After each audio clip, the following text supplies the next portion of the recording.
think you better say goodbye. Your friend is leaving. Don't move, Melvin. Come on back in here. Melvin, if you want to go, go. Stay, Melvin. Go, Melvin. No, Melvin. Listen, you guys figure it out, and I'll see you later.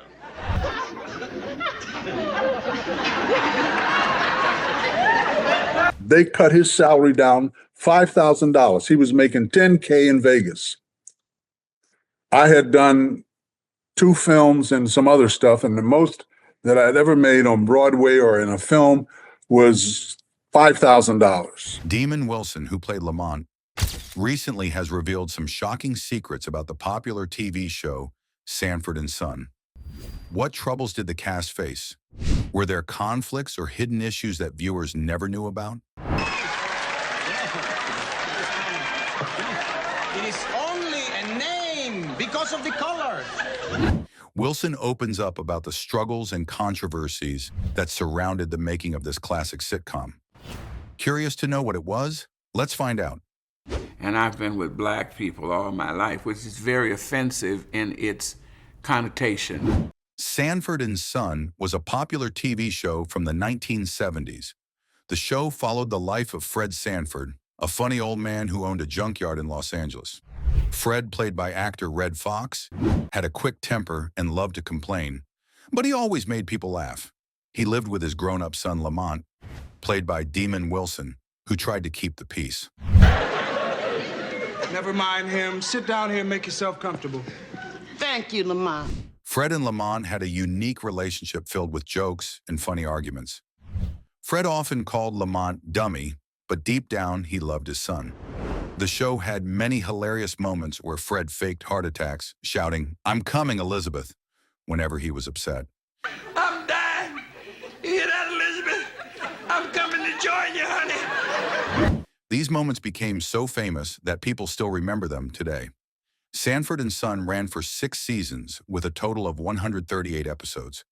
Yet the behind-the-scenes happenings were even more intriguing than what viewers saw on TV. Oh, you're nuts. They'll never put him on television. He said, well, I think you guys need to meet to see if there's anything there. So surprisingly, before the show started, none of the main actors believed it would be a long-lasting success.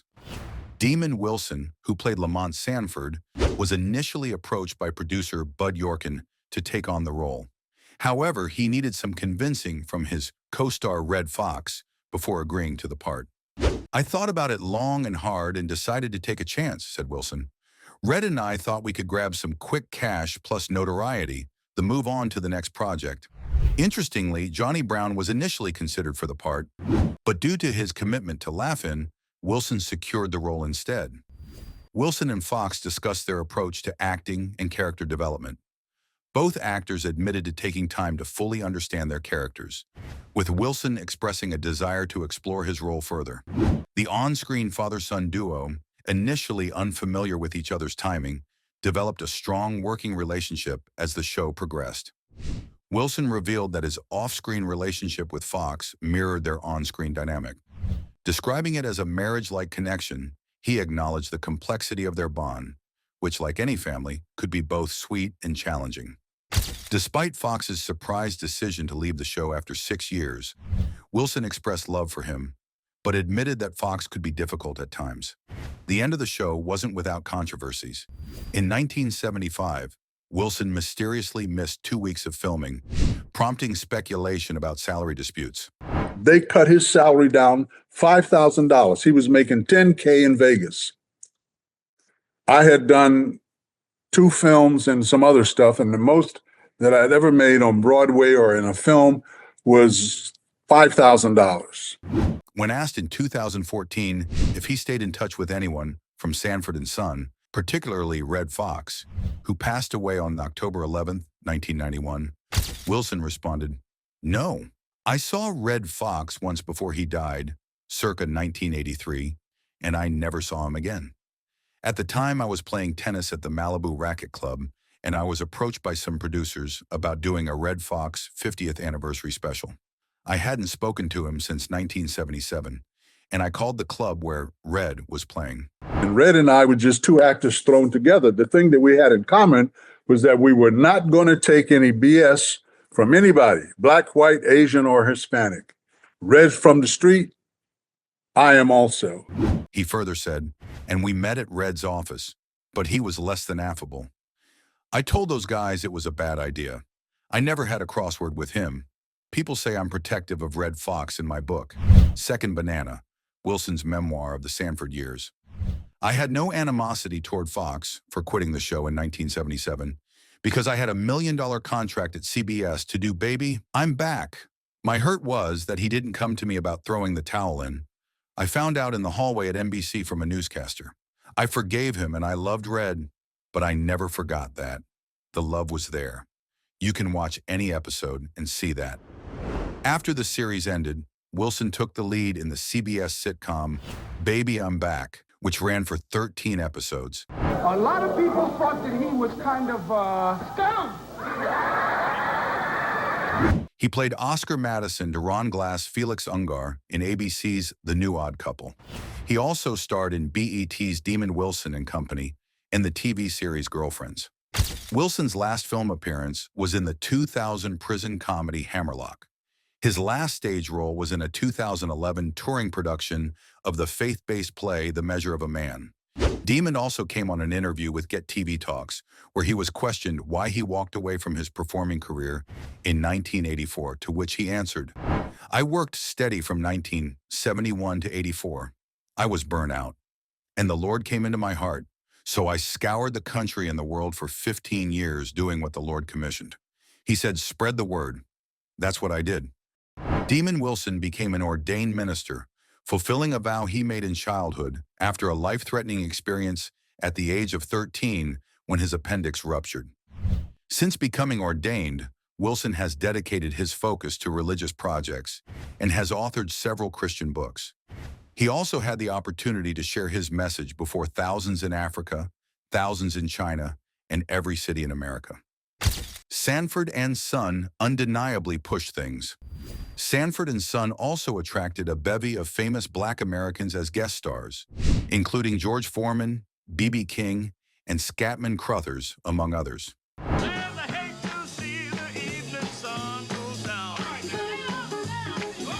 Beyond this, though, the show helped open the doors for many sitcoms focused on Black life in the 70s. Shows like Good Times, The Jeffersons, and What's Happening were all created in the wake of Sanford and Son, and were all helped by their success. Well, son, go in the kitchen and fix your Aunt Esther a fish head sandwich. Suddenly, the African-American series, or at least the sitcom, had commercial validity. Television historian Donald Bogle wrote in his book, Primetime Blues. There were still many challenges to be faced in this area. For many years, as Bogle also noted, representations of Black Americans still tended to be restricted to broad comedy. Still, Sanford and Son undeniably pushed things in the right direction.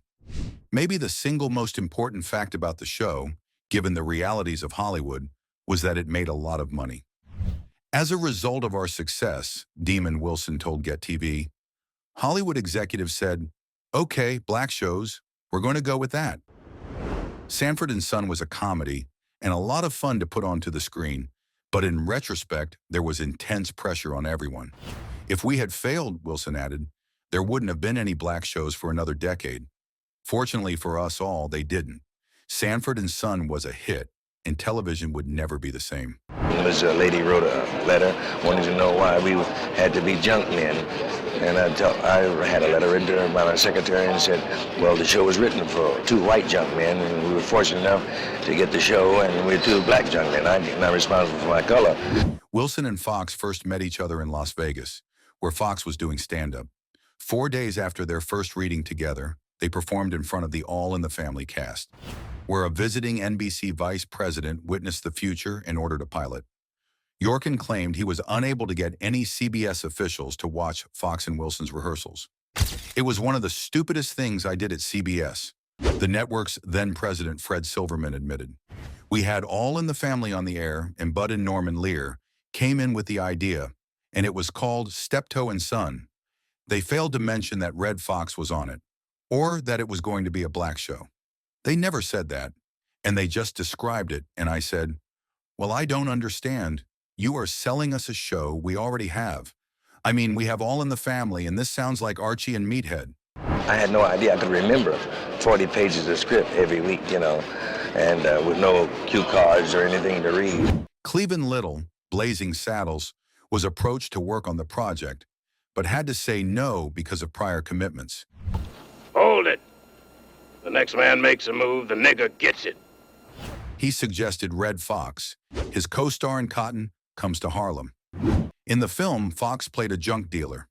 Red FOXX was 49 years old when he started playing Fred Sanford on Sanford and Son, a show that made him a TV legend. FOXX made the character feel real, naming Fred after his own brother, who had passed away. Venturing into the world of comedy, FOXX's risque nightclub act garnered acclaim. The turning point arrived when singer Dinah Washington insisted on his presence in Los Angeles, where Dootsy Williams of Dutone Records discovered his talents at the Brass Rail nightclub.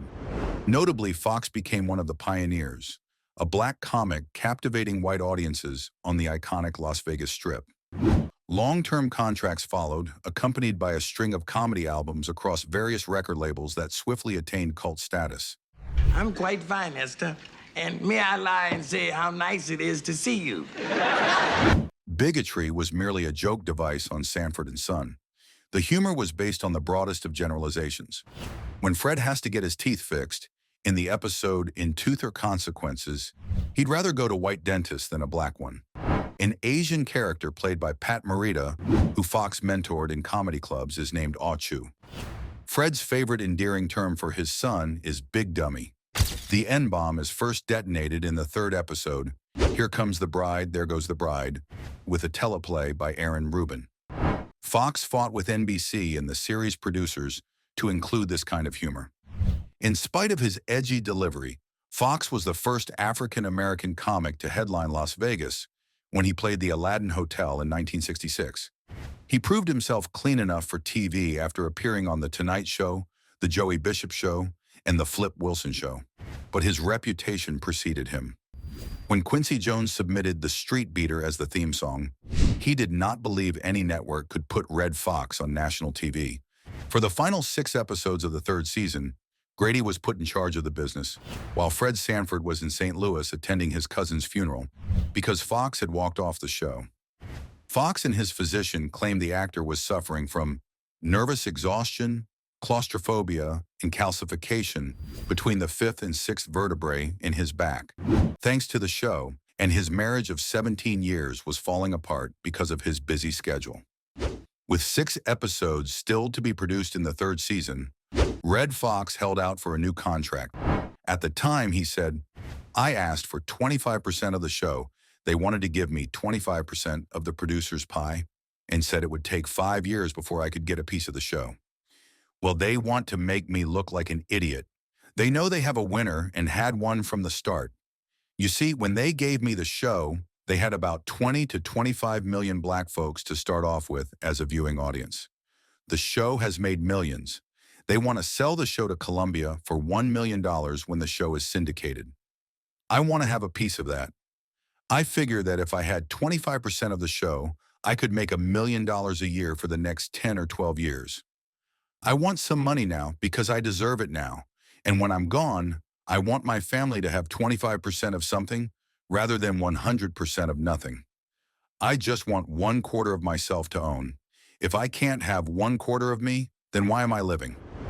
NBC and Tandem Productions claim FOXX appeared at the studio flaunting a pearl-handled revolver and had already received a salary bump up to $25,000 an episode from his initial $6,000. Amid the success, legal turbulence loomed as FOXX faced a $10 million lawsuit in 1974 for his absence at the commencement of a new season, claiming breach of contract. Following his boycott, Red was hit with a lawsuit from the producers of the show. Close my eyes at night, it's all my life, 35 years in nightclubs. Despite Red's success, FOXX faced serious financial problems due to his lifestyle, divorces, and poor management decisions. By the end of his life, he had lost most of his fortune and was struggling with heavy debt. In his prime, Red FOXX earned a whopping $4 million in a single year, but his lavish spending habits and lifestyle quickly drained his wealth. Fox loved to spend big on homes, cars, jewelry, and other luxuries. He often said that poor management also contributed to his financial troubles. Fox's personal life was complicated too. He was married 4 times, and his divorces cost him a lot of money. His second marriage to Betty Jean Harris ended, and the separation dragged on, costing Fox over $150,000. He had to pay her $10,000 a month during their separation. Then after his marriage to his third wife, Joey, fell apart, he was ordered to pay her $2,500 monthly. When their divorce was finalized, he paid her a $300,000 settlement. Due to his spending habits and multiple divorces, Fox faced a financial crisis. He was forced to file for bankruptcy. The financial trouble didn't stop there. The IRS came after him, claiming he owed over $750,000 in unpaid taxes from 1983 to 1986. Fox's tax debt had grown to nearly $1 million. To pay off these taxes, the IRS took serious action, seizing his Las Vegas home in 7 vehicles, including valuable classic cars and a Vespa scooter. They also took $12,769 in cash, 12 guns, and 300 personal items, leaving Fox with almost nothing. He later described feeling like he had been treated inhumanely by the IRS, saying they even took jewelry off his wrist and cash out of his pocket. When Fox passed away in 1991, he still owed the IRS over $3.6 million in taxes. He was laying on the floor, and I leaned down to him, and I put my hands on him. He said, "Get my wife, get my wife. Get my wife, get my..." I said, "Somebody get paramedics, and somebody go get Mrs. Fox." Fox's marriages played a big role in his financial troubles. His first marriage to Evelyn Killebrew ended quickly. His second marriage to Betty Jean Harris was his longest, lasting 18 years. Harris, a showgirl and dancer, gave up her career to become a full-time wife and helped manage Fox's business affairs. They had one adopted daughter, Debrasa, from Harris's previous relationship. However, the couple separated after Fox's infidelity, and the divorce battle was long and costly. Fox's third wife, Joey, was 20 years younger than him and was a cocktail waitress when they met. After a few years, they separated, and their divorce ended with Fox paying Joey a large settlement. He swore he would never marry again, but in 1991, he married Kaho Cho, a woman from South Korea who had supported him through his struggles with the IRS. And they pronounced him dead. And they put him in the ambulance, and we all got in our cars and followed him to the hospital, and he came back and stayed for 4.5 hours. Sadly, Fox's story ended on a tragic note. In October 1991, while rehearsing for the TV show The Royal Family, he suffered a heart attack on set. At first, people thought he was joking, since his character on Sanford and Son often pretended to have heart attacks. When he didn't get up, they realized it was serious, and paramedics were called. He was rushed to the hospital, but 4 hours later, he was pronounced dead. In an interview for the Television Academy, Reese would reveal what happened soon after producers found out that Fox had passed away. She said, "The doctor comes out and says, 'Mrs. Fox, we've done all that we can do. Your husband is gone.'